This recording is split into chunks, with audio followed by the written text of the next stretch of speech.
Welcome to another episode of the Mind of Business Success podcast. I'm your host, Alicia Cramer.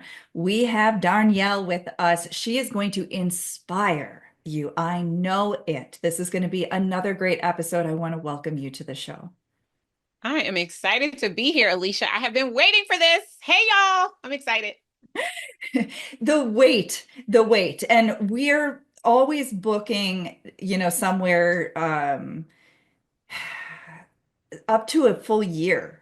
Um, with guests. So sometimes people are like, it's been so long since we got booked, you know, here we are. All right, so let's make this a really inspiring episode. And I say that strategically because you have one heck of a story. And I want to start there because there are a lot of incredible, heart-centered, really good business owners who are listening to this, who are going through the motions and they're doing all the stuff and they've got beautiful intentions and they might be struggling. They might be struggling financially, they might be struggling to grow, they might be struggling to scale. And you're making things happen. You've made things happen in your own life. Let's start with your story. Yeah. So, okay, I'm going to do the quick version because we could be here for a whole episode just talking about my story. So, I was born to drug addicted turned crack addicted parents in the projects of Wilmington, Delaware. I'm one of seven. I'm the only of my mother's children to graduate high school, go to college, get an MBA. I also have an honorary, actually have three honorary doctorates, one of which is in entrepreneurship. Um, Growing up was chaotic at best. I learned all the things one probably shouldn't think about money. And it showed up in my life experience, so much so to the point that by the time I was 30 years old, I had about $250,000 in credit card debt. Just wanted to let that sink in for a second. I'm not proud of it, but it is what it is. It was what it was. I robbed Peter to pay Paul until I couldn't keep it up anymore. And eventually, the only thing left to do was to file bankruptcy. That actually also ended up being the best thing that ever happened to me. It was a defining moment in my life. The bankruptcy trustee, in order to discharge my bankruptcy, said that I had to take a financial literacy course. And that is when, Alicia, the light really started to come on. And I learned what money really was instead of the definitions that watching my parents and my elders had taught me all those years that created all of those terrible money habits that got me in the bankruptcy court in the very first place. And so within about 3 years from filing bankruptcy, I was a net worth millionaire. In about 5 years, I had a seven-figure company, and it's something that we've been able to maintain for the last 5 years. So did seven figures. I hated it. I stopped doing seven figures for about 24 months, came back to seven figures in a way that I loved, and now we're here to stay. And I share that because I think many people grew up like me, right? And this is you may not have grown up in the projects and your parents may not have been addicted to drugs. Maybe it was alcohol. Maybe they weren't addicted to anything. But many of us are born in families where the definitions that we have about money shape who we become as adults. And we're trying to figure out why, as business owners, we don't charge what we know we should be charging for the service.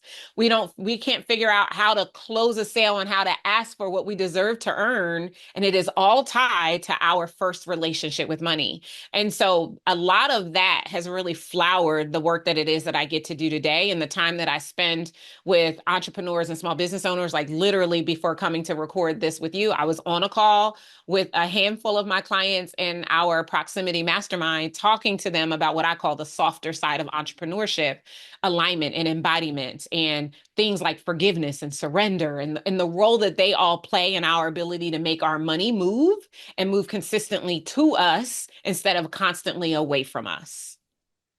You touched on something so valuable. I want to spend a little bit more time on that. And that's we do have to have both. We've got to have the outer game of business, but we also have to have the inner game of Yeah. business. There's a lot of people who are trying to avoid the inner stuff, Mm-hmm. the outer stuff, and that usually doesn't end well. Mm-mm. And then we've got a lot of people who are so preoccupied with the inner stuff that they're neglecting the outer stuff, and that doesn't work either. No, we need a good Let's talk balance. Let's talk about this from your perspective because you are in the trenches helping a lot of your clients Mhm. overcome these challenges and really embrace both. Mhm. So why don't you share from your perspective and what you see with your clients and the work that you're doing to help make those very important shifts inside so that the outside can be what ultimately we all want it to be. Absolutely. Yeah, I would say if I had to put a percentage on it, as you were talking, it was trying to come into my mind. I would say it's probably 70-30, right? I think you need to spend 70% of your time on the internal and 30% of your time on the external. I know someone just said, "What? What are you talking about? You mean I got to spend that much time on the internal stuff?" Yes, because here's the thing, all the strategies work. You want to do a challenge and enroll people into your high ticket program? Okay. You want to jump on the phone and have sales conversations? Okay. You want to write proposals? Okay. All the things work. You want to slide in the DMs? You want to have a live event? They all work. Every single one of them. They will work better for you when you have a regulated nervous system, when you actually have capacity for the abundance that you say you want to bring into your life experience to actually flow in. And so most of us have to deal with and contend with how we were raised and what we were taught and what we caught about money, about wealth, about possessions, and how all of that intertwines to show up in our life experience. And it can impact your sales. I talked a little bit about the problem that we see with undercharging. But here's something that is just as important that people understand. I did a keynote recently and I said this for the very first time. And I was like, oh my gosh, that is it. I was happened to be in that particular moment talking about writing proposals. This particular audience, they were event management professionals, and their primary mode of selling is through writing a proposal, right? Someone has a conversation with them about their event.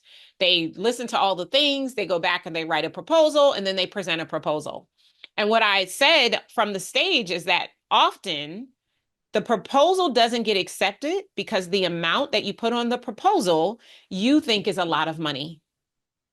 And there are a lot of things that we need to understand about money as entrepreneurs and small business owners that want to make more money than we can give, spend, invest, or save.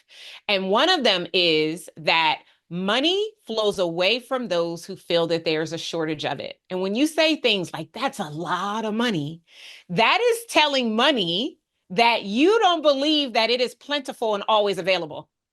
It's telling money that you think it's a scarce resource. And there's a chance that when someone else needs it, it won't be available.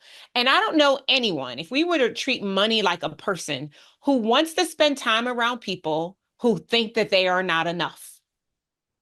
I don't know anybody like that. And so probably the reason why I think it's 70% on the inner game is because we are contending with the stories we have been telling ourselves since we were yay high to a grasshopper, if y'all are familiar with that saying, right? When we were very young. And we're contending with all of that. We are looking at what we were taught or shown from our parents. So if you came from a family that did have money, was middle class, upper middle class, or even considered wealthy, but your parents kept you from money and they never taught you about it.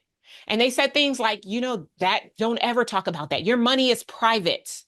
If they made it something that felt scarce, then that is going to inform the way you look at and you treat money, and it's going to impact the way money shows up in your business. All the strategies work. Pick one, it'll work, but it will only work if you are actually in alignment with the belief and have the capacity that that strategy is going to yield you whatever the number is you've said that you need to bring into your life experience to experience whatever that means for you. I love this conversation and I see such interesting things in the work that I do. I have clients who have come from more affluent families they have so much money shame. It's it just oozes Yep. from them. And then I have clients who are pretty comfortable with money. And then you've got clients who just know they've got the biggest financial goals and they are the biggest financial disaster that you'd ever meet. And one of the things that I've said probably many, many, many times is money is an interesting thing because we all have stuff around relationships. Mm-hmm. We all have, stuff around health in our body. Everybody's got that stuff. Mm-hmm. Everybody's got stuff about money too. Mm-hmm. And of course it varies. Certainly there's a whole spectrum where some people are certainly way more comfortable about it than others. But the amount of pain and shame and scarcity and fear and how we are trying to always be validating our internal sense of worth, based on how much money we do or do not have. It's a very interesting and slippery Yep. subject. For someone who has personally grown so much on this subject, what type of tips or tools or modalities or processes do you typically recommend to people who they want to clean up their inner money story? Yeah. Oh, so many things coming to mind, Alicia. So first, I'm going to give you a book resource, and this is the book that changed my life as it pertains to money, and that is A Happy Pocket Full of Money by David Cameron Jacondi. The beauty of this book is it's about the energy and the spirituality of money. Now, I'm going to tell you the first three chapters are going to be real slow. Stick with it because it'll get really, really good. Because once you understand about the energetics of money, the flow of money, it will allow you to start calling into question many of the tangible beliefs that you hold around it. And it will also give space for you to consider a different reality about it. So get that book no matter what. Now, some other things that I highly recommend that you do is I want you to trace your money story, right? So we all have a money backstory. Like Alicia said, whether you were born wealthy and you were told that, you can never talk about money, or you feel entitled because there was never a time in your life experience where there wasn't money.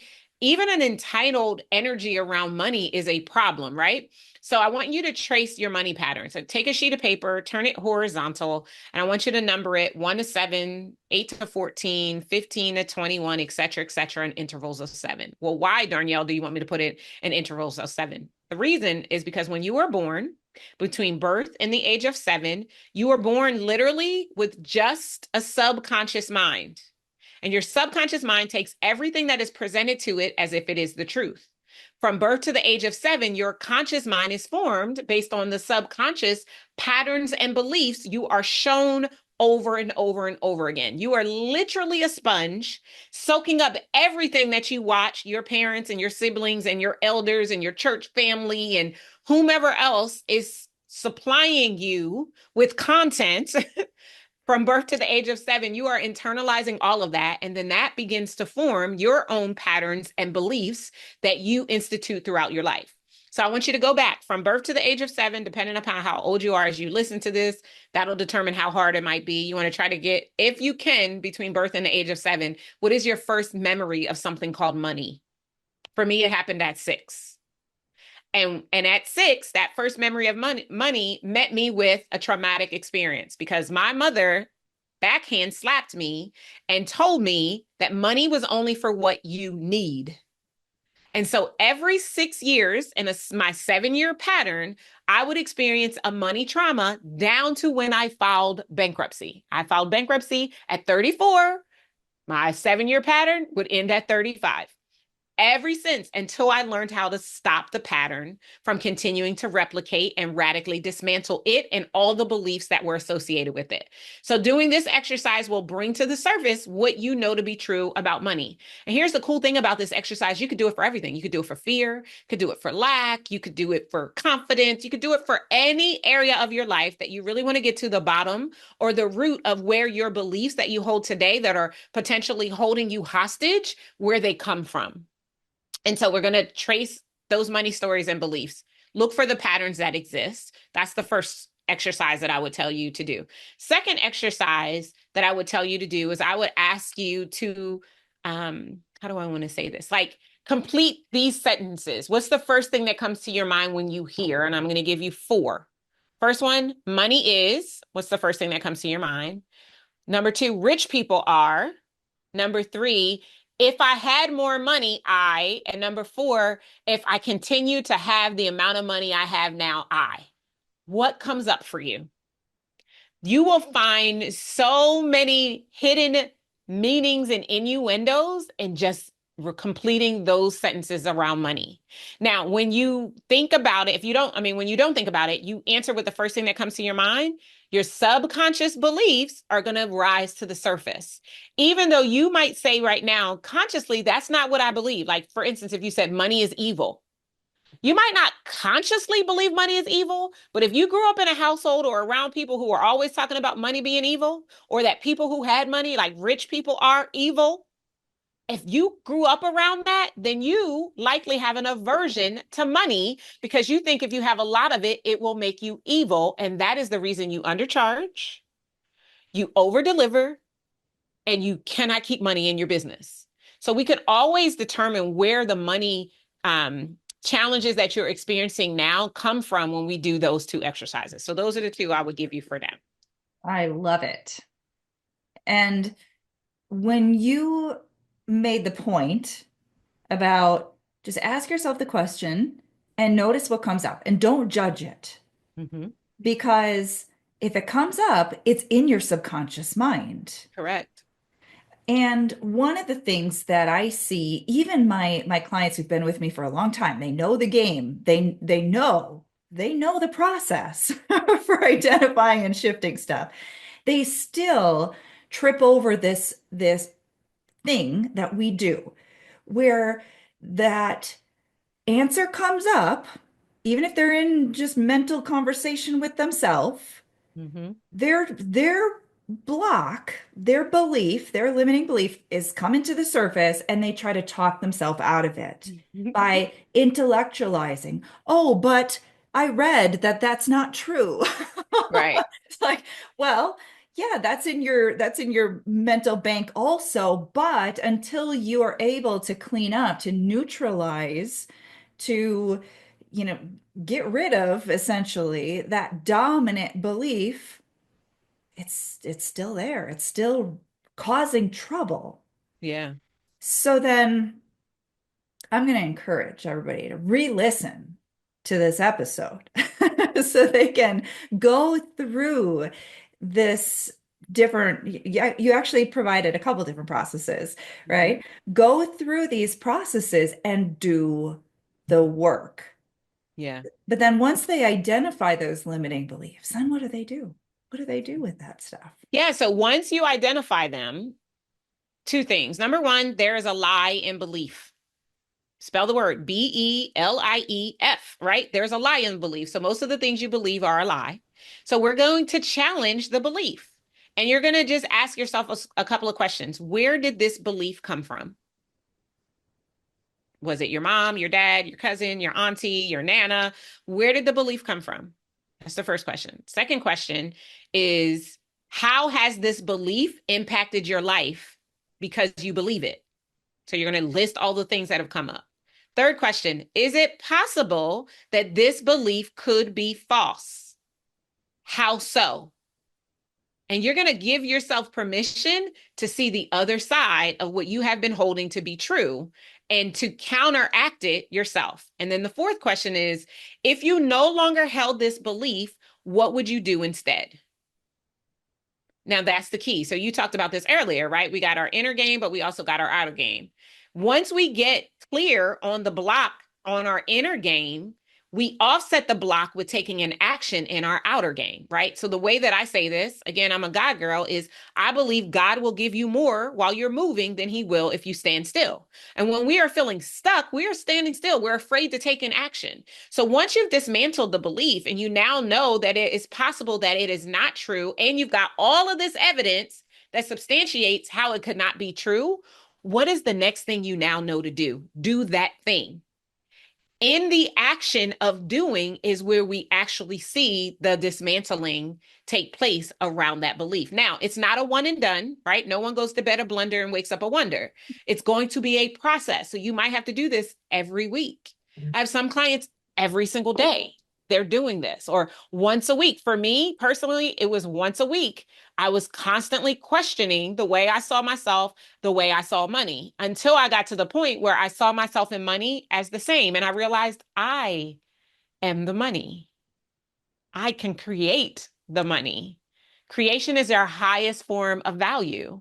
And when you are sitting in the seat, and as entrepreneurs, we are creators at heart, that means we can always create money. We literally have a printing press out back. Most of us don't even realize that it's there, let alone we can turn it on whenever we want.